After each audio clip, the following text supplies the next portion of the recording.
In this guide, I'm going to show you how you could save replays here on Marvel Rivals. Before we do get into this guide, make sure to like the video and subscribe to the channel with all notifications on. It really does help the channel and lets us know that you want more content like this. We'd greatly appreciate it, and if at any point through this guide you did have any questions, just ask them down in the comment section below and we can help you out further. I'm going to be doing my best to reply to every single comment down there. First things first, go to your profile icon up in the very top and you're going to see a little history tab right here. Go ahead and select that. And then here you're going to want to find the match that you would like to go ahead and save. For example, let's just pretend I want to save this match right here. Essentially, go ahead and select it, and down in the bottom right, you're actually going to have an option to save that replay. Now, obviously, I didn't stay in this game for the entire time, so I can't actually do this.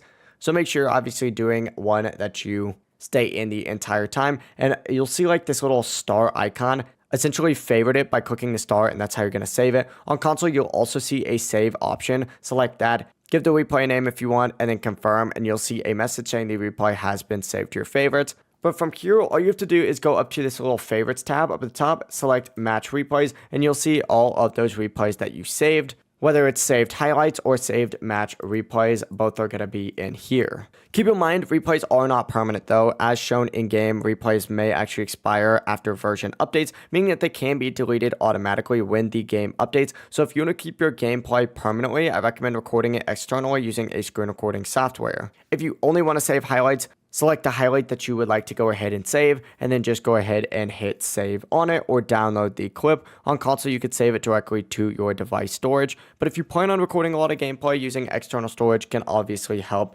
manage that space. But that is how you can save match replays and highlights here in Marvel Rivals. If this guide did help you out, make sure to like the video and subscribe to the channel with all notifications on. It really does help the channel and lets us know that you want more content like this. We'd greatly appreciate it. And if at any point that this guide you did have any questions, just ask them down in the comment section below and we can help you out further. Have a great rest of your day though. Peace.